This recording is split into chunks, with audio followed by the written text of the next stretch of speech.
Guys, let's look at some lists. Let's build some lists. It's time for that again. I know you guys have been enjoying these videos quite a bit. I enjoy them as well, to be honest. It's wine drinking night, as it always is in these videos. And we're just going to relax. We're going to look at some lists. I do, of course, pay attention to the video comments that people make on my YouTube videos. There are not many of the comments. They're easy to follow. And I thought I'd cover off a few of the sub-factions that I've heard people mention that I haven't really got round to yet. We'll have a little look. We'll have a little look at a list from Bakunin, the Nomads sub-faction. And then we're going to go and have a look at the Hassassin Baram from Hakislam. And finally, in this video, we'll check out some JSA, classic Japanese sectorial army. First of all, let's talk about Bakunin, which is a faction I don't find myself playing against very much. I've had a couple games against them, and have never played as them. Whenever I hear people talk about Bakunin, there are usually a few sort of defining lists which seem to come out of the sub-faction. One of them is the idea of having an Evo repeating hacker to put out the support where that allows the robots to get burst 2 in the reactive turn. So what you do there is you go and take your flash pulse sons, you got a couple of those, and of course maybe your feuerback guy, so you can have 2 of those as well, and you can use the feuerback with burst 2 in a reactive turn. Now that's a thing, right? It can be annoying to play against lists like that, but it's just not very powerful, because at the end of the day your opponent can just take them on one by one. You put your MSV2 guy in smoke, you shoot that guy. It doesn't matter if he's got burst 2 with the feuerbacks, because he's, in some cases, won't even be able to hit. Or if you're hitting on 6s or 3s with 2 dice, really, I mean, if your game plan is around that, then it's not a very good game plan, is it? The other type of list I see or hear getting thrown around quite a lot is the Riot Girls core link. These guys are heavy infantry, but they're very cheap. So just looking at this, the MSV1, you can't albedo that because they have 6th sense. They get to ignore the white noise templates. The BS13 becomes BS16, pretty strong, just like the Wu Ming or the Brigada, for example. Armor 3 is usually enough. 2 wounds is always great. Hyperdynamics means the dodging on 17, so that's amazing. And they've got the kinds of guns that you would usually want to take. The missile launchers there for AROs, multi-rifle great, Spitfire really good. Lacking a heavy machine gun, so I would say that's one of their few weaknesses here. I don't particularly love them just because they seem a bit bland to me. Stun grenades aren't particularly useful, but they do seem like a strong team. I just don't feel like the rest of the factions built like around them particularly well. I might be wrong about that. I'm not very experienced with that link. But today we're not going to talk about either of those lists. We're going to talk about the moderators. I would write a list with a moderator fire team, and the main profile that I want to talk about with these guys is the guy that has the combi rifle and pitcher for 5 SWCs. So what we're thinking here is that if you really want to use targeted state and guided fire or speculative fire, there is no faction that does it as well as Bakunin as far as I can think of. Because to get that attack off, you've got to move a hacker next to the thing that they want to get the spotlight on, or you have to get a forward observer around there. But with Bakunin, you've got access to very, very good hacker in the form of the Custodia. Oh, excuse me. But the thing about this is that you've got the linkable pitcher.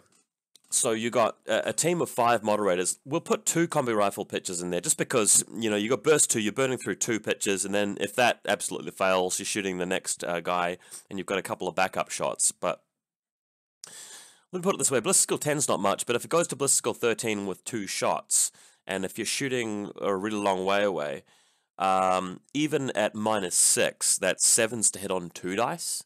So, and you've got a couple of goes at it.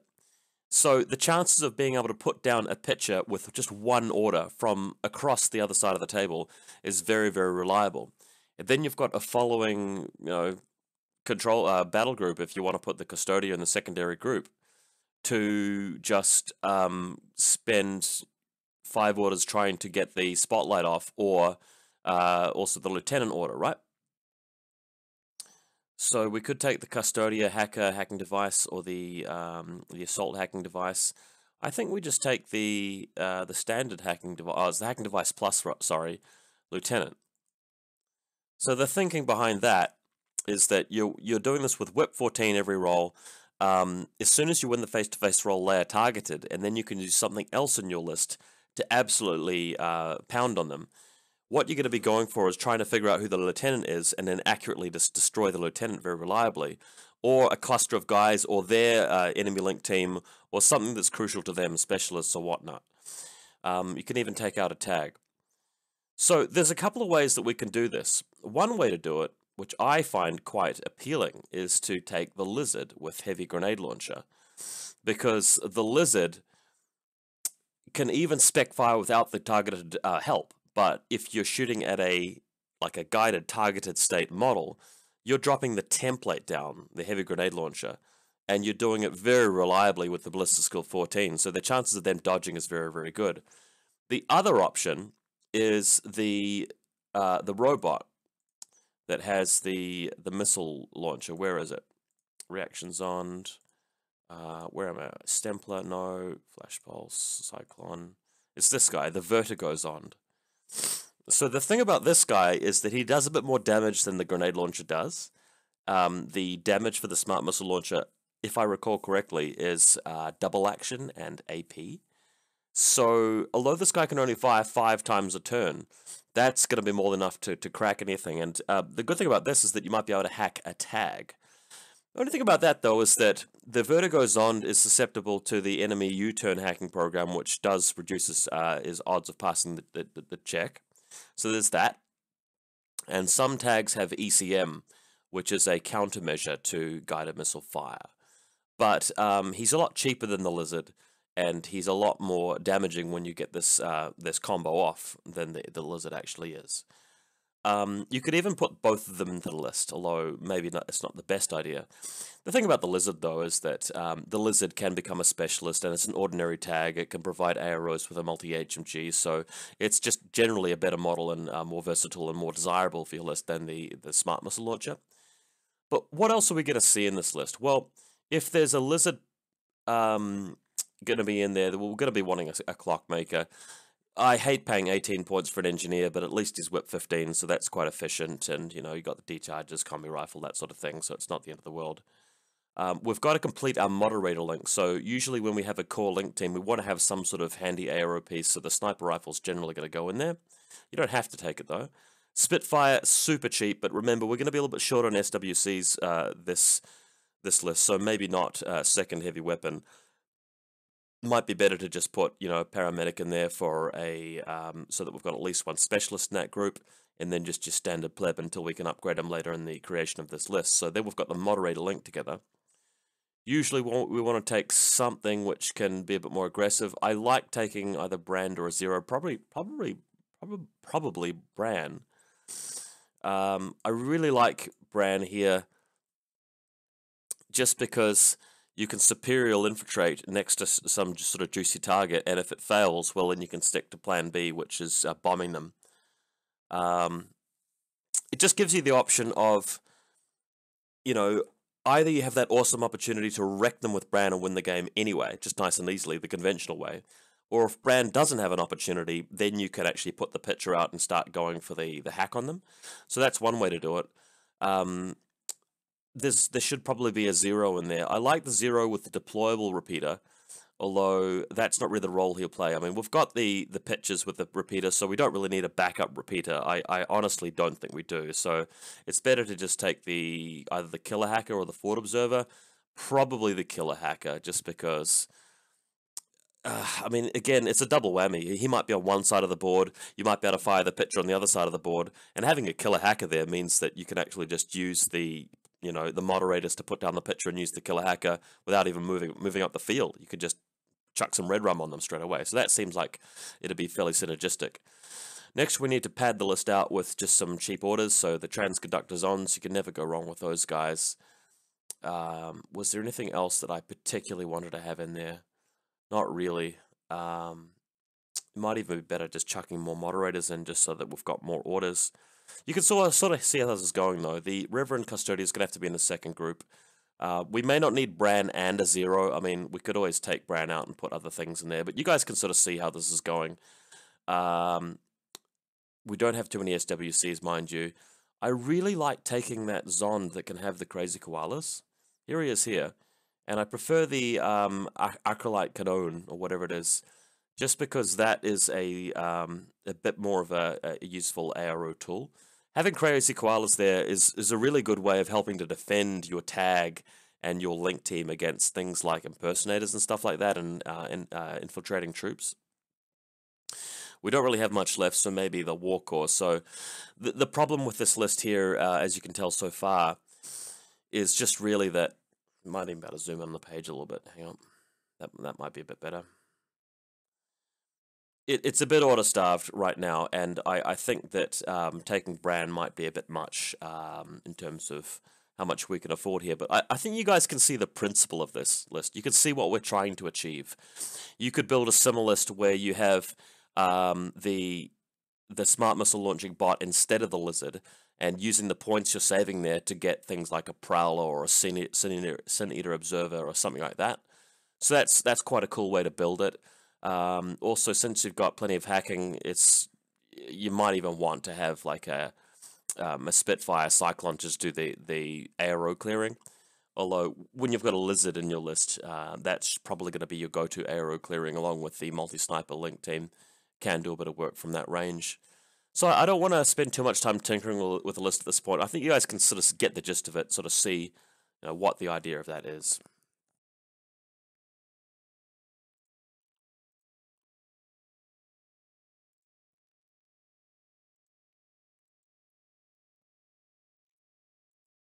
All right. Assassin Baram. Now, I hear a lot about the Muyibs. People talk about these Muyib guys a lot, and apparently they're really, really good. I want to point out that this is the sub-faction where you can obviously link up the Ghulams or even the Govards, and Ghulams are now a lot better that you've got that new Spec Ops Layla Sharif. The availability force, you can't make a full link team with them, but with Layla Sharif in there, she can either be a Ghulam or a Muyib for link team creation, and she's really well worth it in a link team because her shock marksman rifle goes up to BS 15 with an extra dice, and she's a killer hacker, and a very good one with Whip 14, and she's also quite cheap.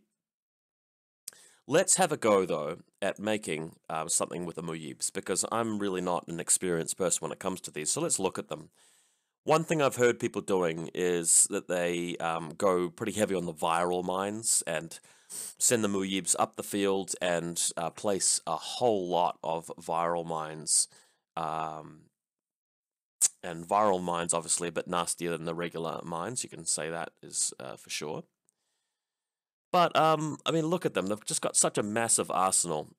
There's so many different ways to build a link team with these guys, but I'm just going to take a stab at it. So I'm thinking for an all-rounder link team, okay, the heaviest weapon I'm seeing in there is the heavy rocket launcher, and if you're going to go for a link team, you're gonna want to capitalize on that and have at least one heavy weapon in there, because the exponential bonuses you get from the extra burst and ballistic skill really is just begging for a gun for it to use. And the X-Visor there is just lovely, because you're going to be in some situations where you come around a corner with the heavy rocket launcher and you want to use it, but it's short range, or it's beyond 32 and it's a long range shot, whereas the X-Visor really makes that a lot more bearable. We've already got a specialist in the link. Would we need another one? I'm not sure that we do. What we could probably make use of, I think, is the light grenade launcher that's got normal and smoke ammunition ammo. The cool thing about that is that a ballistic skill 15 spec fire is pretty powerful for the grenade launcher. If they're actually out in the open and you can shoot them, you probably use the heavy rocket launcher for that job. But if they're behind total cover, you might want to pling off a shot with a light grenade launcher. But the smoke grenade launcher, even if we're not using any MSV in this list, and we may not, the smoke grenades are just really, really important, because you're going to have some situations where you want to throw the smoke, get onto an objective, especially if you're going second, and you don't have enough orders to really go and shoot them very badly. So in a link team at Blitz 15 with 2 shots in your smoke grenade launcher, you're not really going to miss your smoke very often, are you? So that's quite a big deal. Having a Doctor Plus in there is pretty cool. I mean, these guys are dogged, so they're very susceptible to just being shocked and killed and so forth. So the Doctor, I don't see us using the Doctor that much. It does come with a DEP though. I think we probably want to rein in the overall costs of this link. I'm liking the Forward Observer guy just because Forward Observation gives you a Flash Pulse, and I've got to say, Willpower 14 Flash Pulse in a link team, that's pretty amazing. You know, Layla might not want to do all the specialist work, and sometimes you'll have to get like telemetry off or something like that. So we've got a link team of 4, we just need a 5th one. It's possibly worth putting the mines, E-Mauler, or even the viral mines in there. I mean, we could take either of them. It's amazing that that actually even comes with mine layer, so you can actually put a mine out there to help your deployment zone. I'm not sure if we need the Panzerfaust just because the link team's so well equipped as it is. So maybe let's go for the viral mines because that looks like a bit of fun. I mean, it's got to be quite order intensive to use the mines from everyone in the link, so just having one in there should be enough for that kind of job, right? Next.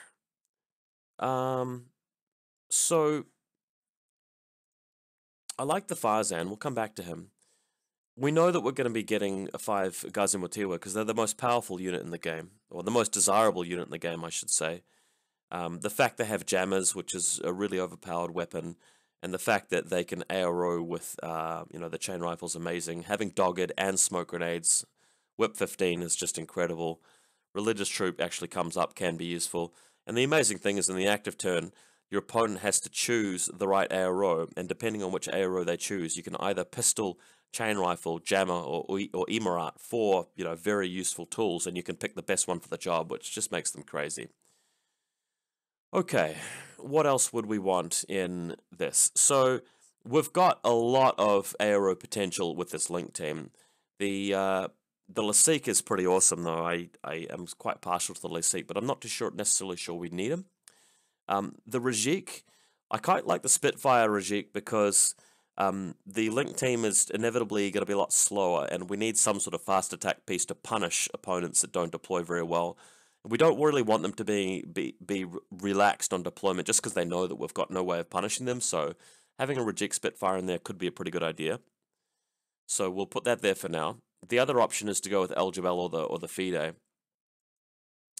I usually like the Fide just because I like using a shotgun with my impersonator, but El Jabal's much better in close combat, so it's hard to really say. I'll put the Fide in for now. The Gazimotiwas are going to be in the second group, of course. Remotes, I like to take the Flash Pulse spot at some point, maybe even the Minesweepers. The Rafik obviously can be really useful, so that'll be a maybe. We haven't even chosen a lieutenant yet. Normally in my Hakaslam lists, I take a Nafatun lieutenant.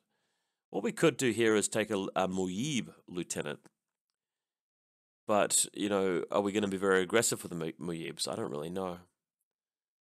I notice here that if we take the lieutenant version, he costs more in terms of SWCs for the light grenade launcher. Yeah, an extra 0.5, unless I'm mistaken. So that's a little bit annoying. What say we try this? We take a Ghulam lieutenant. So he's in there. And we'll take a regular hacking Ghulam. Actually, no, there should be a Bareed. Nah, we've already got a hacker with Lila Sharif. The Bareed could do some regular hacking, but I'm not too sure if we need that. By taking a regular hacking plus Ghulam, that means that we can put it on the Rafik, obviously for assisted fire, or if we take the HMG or low. To be honest, maybe we don't really need either of them, so maybe we won't do that. Having a doctor can be pretty good for if you've got a Jambazan. I usually take them, but we're not really running a Jambazan here. Arrows. I'm really partial to this Lasik, just because it, even if the Muyibs aren't like taking care of all of the arrows, the Lasik later in the game can come out and provide a really powerful arrow from that corner. It's a good way of spending the SWCs there as well. The Daylami, I've been up against these guys a fair bit lately, and they're really worth their points. The limited infiltration guys are probably the way to go. We can afford a couple of them here. The good thing about this faction is you can take 5, but we can afford a couple of the light shotgun Panzerfaust guys, which are really annoying if they manage to pass their physical check for deployment. So that's actually quite a good way to spend the last couple of SWCs and get us up to the maximum. Would we be well off here with just bulking out the orders and taking like minesweepers? It becomes more difficult to put them in the deployment zone.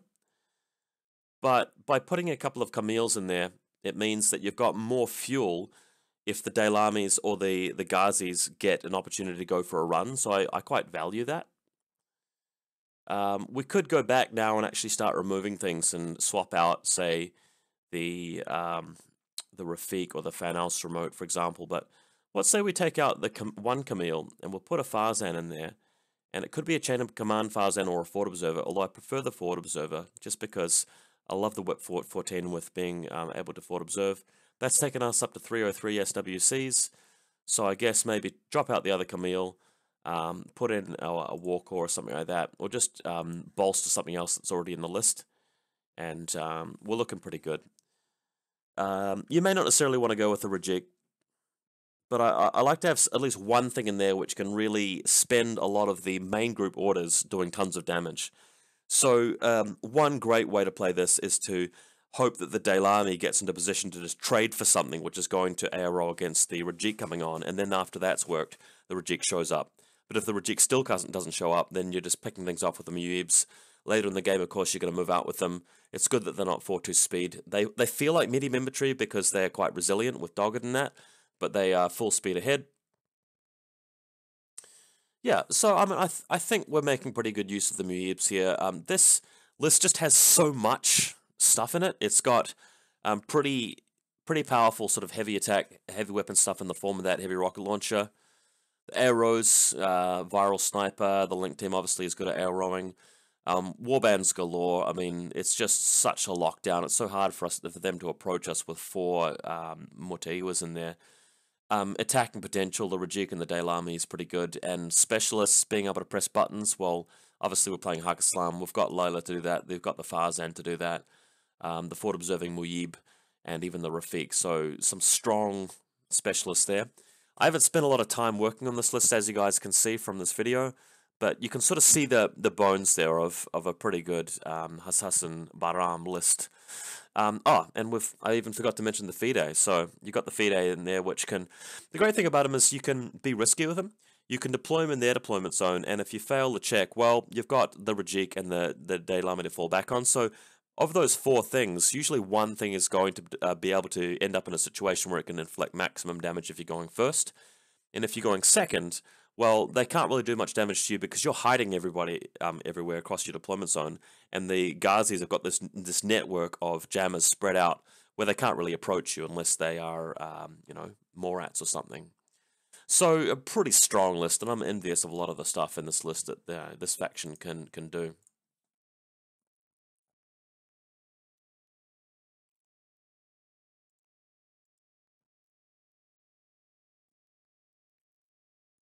Okay. JSA. This is quite a popular faction because the style of them is very appealing, the aesthetic. A lot of people like to play cyber, samurais, and ninjas. They are also quite a well-designed faction, and, it's special that you get to use all these unique models like Yojimbo, Mushashi, Saito Togan, and also... who else do they get? They get Eureka Oda. So that's 4 characters already, 3 of which you can't get anywhere else. In fact, if we're talking about characters in general, there's Eureka, there's Nico Oyama, there's Shinobu, plus these 3 mercenaries. So it's a very characterful faction, isn't it? I think that there's 2 viable ways to play JSA. One way is to go full all in on the Haramaki Link team and have a combination of Haramaki and Domaru, and you take at least 2 missile launchers.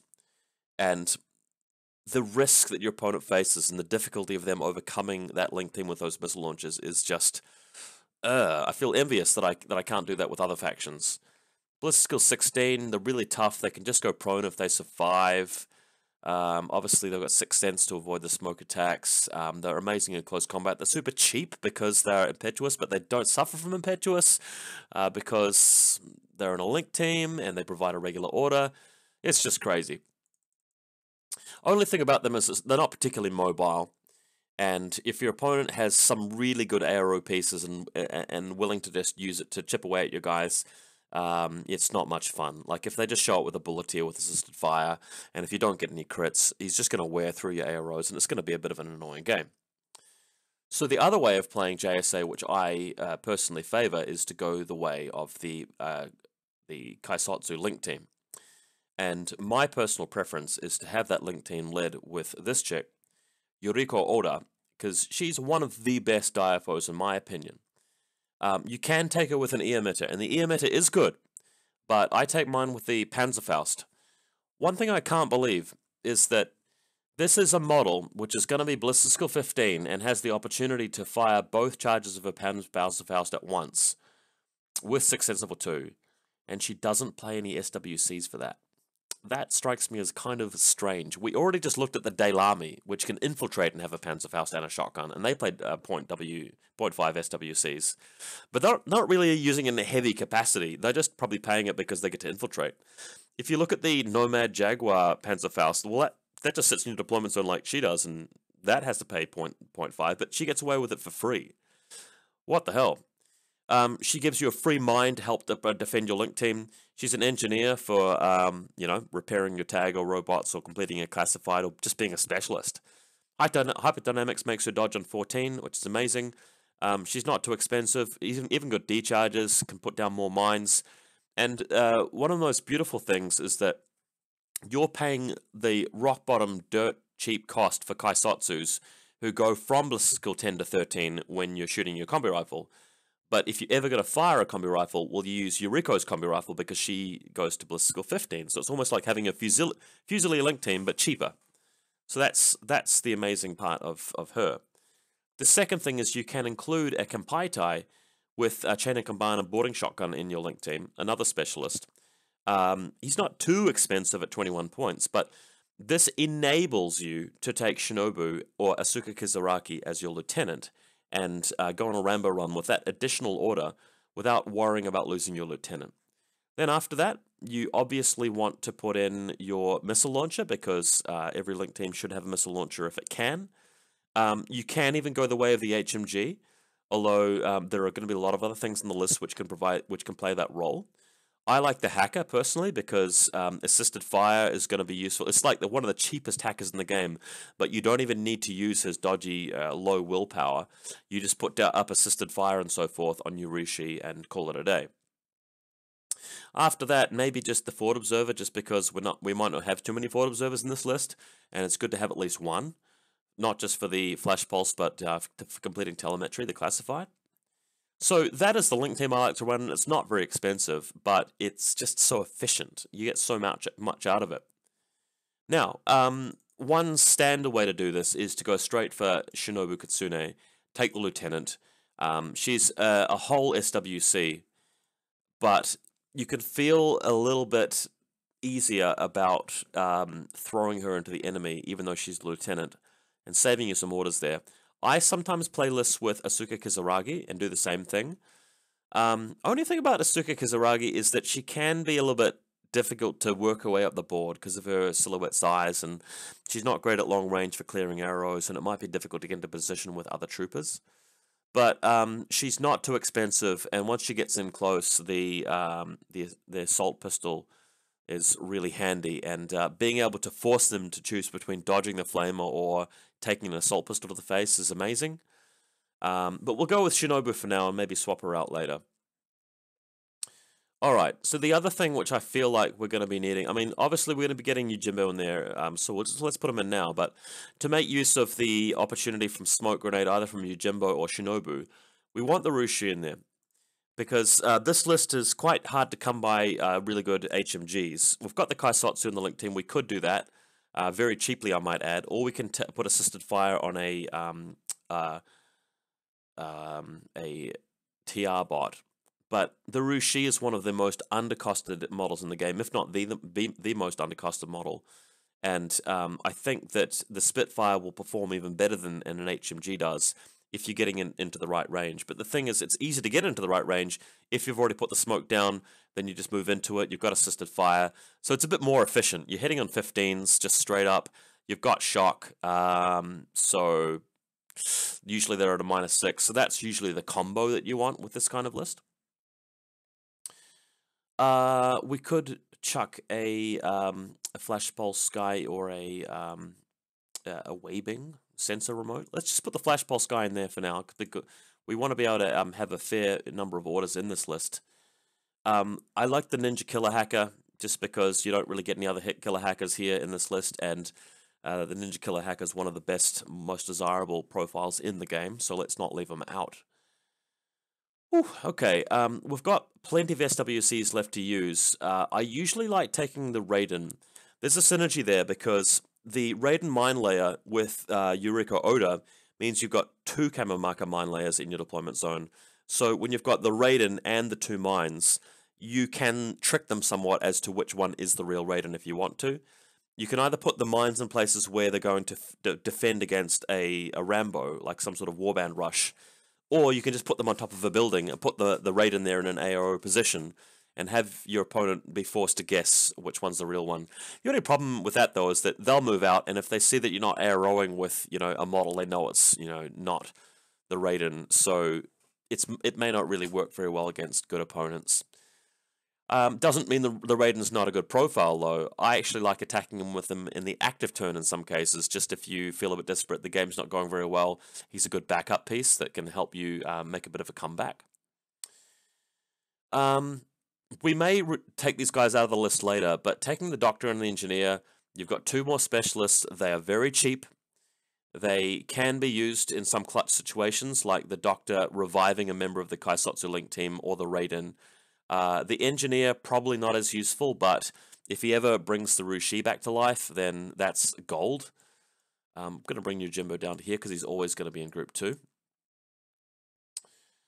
I really like Miyamoto Musashi. I'll talk about why I like him so much. 24 points might seem expensive, but he's resilient and he's fast and he's flexible. Yes, he can't fire a combi rifle or anything at long range, but there's plenty of other things in your list which do that job. Yes, you've got Shinobu and the Ninja to carve people up in close combat already, but he's not necessarily just about that. One thing that this guy can do that those other 2 models can't is that he can actually move through, take a chain rifle hit, and then get into close combat. So he's all about tying you up, right? So if there's a very well protected target, you can move Miyamoto Musashi a total of 10 inches, end up in close combat with them, and then move in with Shinobu or your Ninja if he's run out of orders, for example. Especially if, say, we put the Ninja in Group 2 later on, which we may well do. But, I mean, that's just close combat, right? One thing that he does better than Shinobu and the Ninja is that if somebody's going to come past him and kill him, he can potentially tank the hit with NWI. They can't end up in close combat with him because he's way better than they are, but it's the engage potential. He's got physical 14, so engaging on physical 14 makes it suddenly very dangerous for them. Lastly, he's got that flash pulse, so really, I mean, your Ninja or Shinobu, yes, they've got TO camo, but if they're being shot at by an MSV model, they're not going to last long, whereas Miyamoto Musashi, he's got that resilience with NWI, but he's also shooting them with a flash pulse, and guess what? He's willpower 15. So his potential for survival and potential of actually costing them orders and creating a really awful problem for your opponent is there in some situations where Shinobu and the Ninja can't do the same thing, if you guys feel me on that one. So that's why I really like him. He's not the most popular JSA choice, but I hope you guys start to consider him. The model that came out from recently is just fantastic. You get this box with two alternative Muyashi sculpts, which you can alternate between, and if you do bat reps like me, it's just great to have a couple of different choices there. So already this list is actually looking pretty powerful. I do regret not having the Kaisotsu HMG in there, but would have to drop 0.5 SWCs from somewhere, and I don't really want to drop anything that's in this list at the moment, so I guess we're going to have to live without. You could chuck the grenade launcher in there, though. That wouldn't be a terrible idea, but let's see if we can just finish it off. There's only 14 more points. We could even drop the engineer if we want a few more points. One thing I often think of is the Luduan, but yeah, I just feel that the role is fulfilled really with Rushi, and we don't really need to expend more points on that. Arigoto is also kind of cool, having a Spitfire Arigoto, but I feel like your orders are going to be spent on Shinobu doing the damage, or the Rushi. The Rushi is nearly as fast, and is probably better at killing things than the Arigoto is if you can get the smoke happening. So, although the Arigoto is pretty cool, I don't really feel like it's the best choice in this particular JSA list. I also like the idea of a Damaru, because the Damaru can berserk them, and it's got the EM weapons, but with Musashi in the list, he does the job better, because he's faster than Damaru, he's almost as tough, he's actually better in close combat. He can't berserk, but you've got an explosive close combat weapon, so you don't really need to berserk, you just need to win the face-to-face roll, basically. So I don't really think we need a Damaru or a Haramaki for that reason. We've already got the Chai Yakong. What we can do is, I suppose, we can put in the flash, the sensor here, and we get a perfect 300-point list. So I quite like this JSA list, to be fair. Shinobu the Lieutenant, if you want to, you can go on an all-out, rampage with her if you get the opportunity. A lot of people will deploy well enough, though, that you won't be able to do that. If not, okay, you can send Musashi right across the board, because he's very quick and expendable. More expendable than Shinobu is anyway, but probably what you're going to be wanting to do in some cases is either just normal infiltrate Shinobu or superior infiltrate, then throw a smoke grenade, and then have the Rushi come up and just rattle them, just crush them. If the Rushi's shooting from further back, you've got Yujimbo coming up with Impetuous earlier in the turn, and he sets it up, and then you move her in. For later in the game, when it comes down to securing objectives, that's when it gets a bit harder. You got the ninja to back you up for pressing buttons. I sometimes like to move out the Kaisotsu Link team in the final turn and have Yuriko play the bit of the hero there and come to the rescue. Honestly, this list isn't the strongest list I've ever seen, but it's the kind of list which is very versatile and fun to play, and you get to see a lot of close combat, which is very satisfying. So if you play JSA, I'd recommend trying something like this out. It has to be said that if you're playing JSA, you can try the Karakuri Link, and you can try the Shikami, and there's the Oyurai, and there's lots of ways to build lists. I mean, you see them on the internet all the time. This is sort of my general take on how to do it, though. Whew, okay, hope you guys enjoyed this one. It's been another Let's Build Some Lists, and yeah, send me some suggestions for what we should do next time, and as always, hope you enjoy the bat reps. We'll see you next time.